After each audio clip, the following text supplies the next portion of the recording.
players rise and players fall with week 1 in the books. Some clutched your matchup, while others cost you the game. So before Sunday, we need running back rankings for week 2 of the 2024 NFL season. Welcome to E&M Fantasy Football, where I combine industry-leading data, Vegas sportsbooks, and expert analysis to provide you with optimal weekly rankings for the utmost accuracy when setting your weekly lineups in your fantasy football league. I'm writing this on Tuesday night for Wednesday's video. Expect more videos later every week for the other unit groupings like wide receiver, quarterback, and tight end. We start off the top 33 running backs for week 2, full PPR. Saquon Barkley. My man is so back. He had 24 attempts, good for 4th in usage for running backs, and 109 rushing and 23 receiving. He's one of the last bell cows. They get Atlanta on Monday night. He rises from 5th to the number 1 spot. Christian McCaffrey, or Mason, or whoever it is. 28 attempts for 147 yards. My goodness. I don't care who's in the Niners' backfield. Slot them in. This usage is not changing. We'll knock them down from 1st to 2nd until we see it again. Bijan Robinson. No Arthur Smith, and look what happens. 18 attempts for 68 yards and 5 for 5 for 43 receiving. I don't care who he's facing. He's Atlanta's best player. He rises 1 spot this week. Those 3 are matchup proof until proven otherwise. The next tier is for the rest of the elite backs.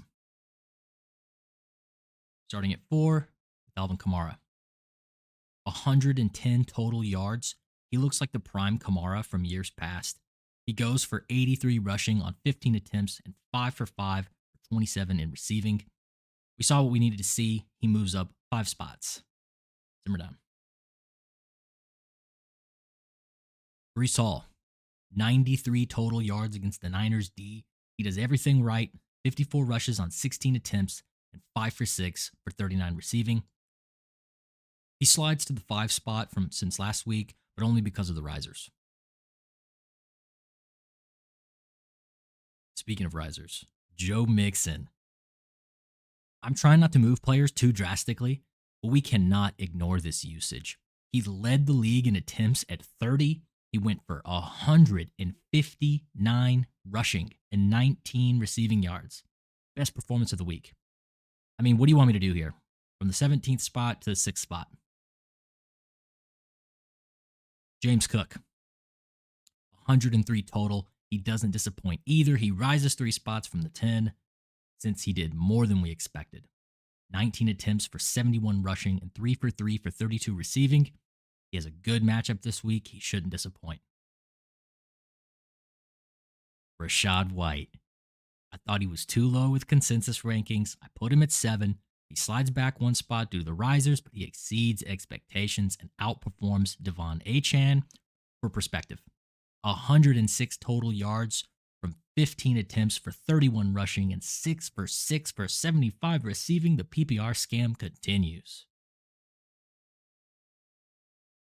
Josh Jacobs is next. New team, doesn't matter. 84 rushing on 16 attempts and 2 of 3 targets for 20 extra receiving. He rises 5 spots from the 14 to 9. That's it for the A tier. Those are your elite guys.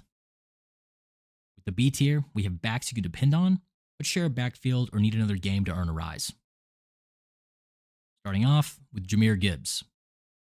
74 total from 11 rushes and 4 for 6 receiving drops. Are we panicking? Of course not. He does drop a couple spots from 6th to the 10th spot since we wanted to see a bit more. Don't panic. Kyren Williams. Oh man. 54 total. This one hurts. But are we panicking now? Maybe a little bit. He slides 3 spots back from last week. McVay has one more chance to show the bell cow from last year. Kyren might slip further.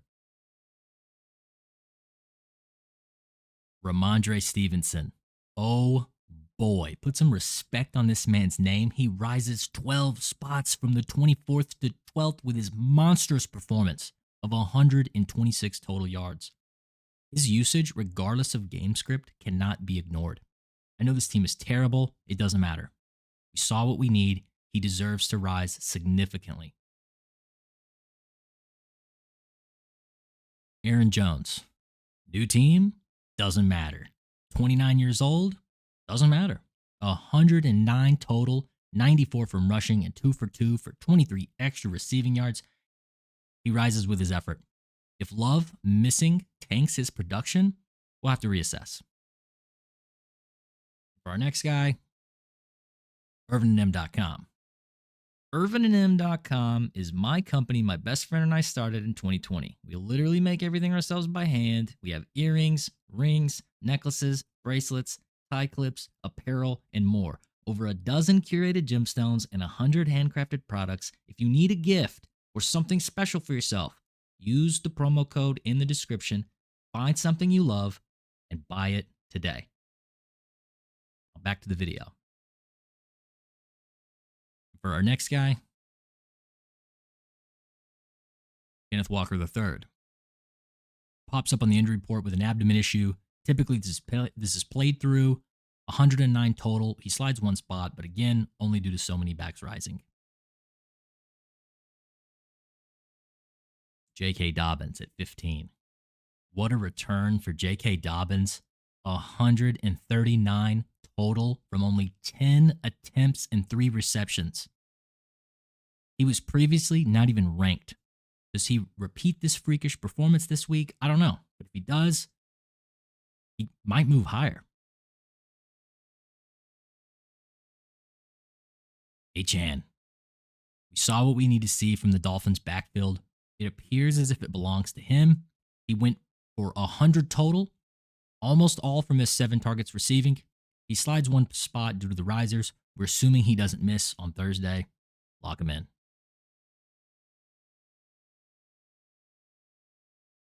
And David Montgomery. 93 total for Monty last week. Good to move him up 3 spots with more effort than we expected, bringing him closer to his partner Gibbs. He's the last one in this tier. The next tier is chock full of talent, but we're either left disappointed or needing more. At 18, Isaiah Pacheco. 78 total hurts. He falls 6 spots from 12 to 18. There was just simply too many usage increases and better performances to justify him any higher. I expect him to bounce back this week, but by no means is it time to panic on Pacheco. Tony Pollard. New team? Doesn't matter. Terrible QB? Probably helps him. I don't want to overthink it here. He went for 94 total yards on 16 attempts and 4 targets. He rises from 32nd to 19th this week. Jonathan Taylor. This hurts. I know you're groaning. This guy could have lost you your first matchup. We have to address it. It's concerning. The game script was set for Taylor. With 48 total yards, every single one of us was disappointed. He drops dramatically from 3rd to 20th for week 2. We have to see a stellar performance if he's going to climb out of this hole. James Conner. 88 total for the Cardinals back. He does everything we expected. He gets home in a tough matchup with 16 attempts and 4 targets. He slides a little, but anyone here or above, you aren't sweating locking in, with the exception of maybe JT. Brian Robinson Jr. 89 total for a guy I had at the 30 spot last week. We really didn't know what to expect with his usage, but with 12 attempts and 4 targets, he was more efficient than we could have guessed, and for that, he gets to rise. Too many underperformed last week. This is where the pain begins. You start off D tier, Derrick Henry. The King falls from 16th to 23rd for week 2. He only managed 46 total yards on Sunday. I mean, how many games are the Ravens going to trail this year? I don't know. The negative game script and his acute usage should dissolve with positive game scripts, which is what the Ravens are slated for. Let's see it, and he'll go back up. Travis Etienne. Another devastating performance from a third-round pick in your home league. 59 total is unacceptable. He drops from 11 to 24th based on the involvement of Tank Bigsby. He had 15 attempts and 3 targets, but the efficiency was just not there. Jerome Ford. 69 total from Ford in spite of a terrible game last week. He stays basically the same at the 25 spot. If the Browns' offense improves, he will benefit. Until then, he belongs right where he is. Najee Harris. 79 total for Harris in spite of the atrocious offense in Pittsburgh. He does enough to anchor his place in the tier, but I don't expect much to change. This is pretty much exactly where we expected him to be. Alexander Madison. Previously unranked, but to everyone's surprise, Madison comes out with 17 attempts, albeit for only 19 yards. He grabs 4 of the 6 targets for 43 more yards. Good enough to make the rankings list this week. Keep an eye on him. Zach Moss. Another player that was previously unranked. Zach Moss had the majority of the work and finished with 61 total. Good enough to add him to the list for now. He's the last viable option. From here, it's truly a cliff. Justice Hill. Yet another back who surprised everyone with their usage. Only 55 total yards, but the story here is the receiving production. It's good enough to put him on the board. If he continues to catch passes out of the backfield, expect him to hang on until otherwise.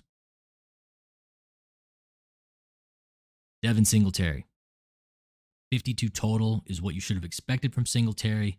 He slides back from the 29th spot last week. Nothing to see here. He's in danger of falling off completely. Ezekiel Elliott. Speaking of rising from the ashes, nobody expected Zeke to come out and be explosive, let alone hurdle a man, but we got to simmer down. 49 total ain't winning our matchup, and it's not worth a flex. Good enough to make the bottom of the list. From relevancy, pretty much it. DeAndre Swift. Oh, no. No. Why? Why does this continue to happen to DeAndre? I was low on him last week at 29, and I hate to say that I told you so. I don't know what else to say. He slides down the spots. RIP. And the last, and the least, Javonte Williams. I was high on Williams at 21 last week. He got one shot. He'll get one more. 23 total yards is embarrassing. The backfield is split. Broncos are horrendous. He deserves to be at the bottom for week 2. Hell, you could put in McLaughlin or any of those other guys. I don't know. You don't want to slot anyone from the Broncos. I sincerely hope this helps everyone watching. Comment below what you think of this week's rankings. Are you scared? Are you going to destroy? Let me know. Thank you for your time. And if you want to support the channel so I can keep making videos like these, subscribe and turn on post notifications so you can see all the videos each week before submitting your lineups. It's free, so it's a good value. And if you want to support me, check out my store at www.ervinandm.com. I have 2 passions, fantasy football and small business. We're a 2-man show at E&M, and we take pride in the quality and craftsmanship of our products. There's no better way to support me than buying a gift or something special for yourself. Everything is handcrafted from limited stock here in North Carolina by us. We ship it anywhere in the U.S. Don't forget to use the promo code in the description. Thanks again if you're still with me. That's the video. See you in the comments and the next video.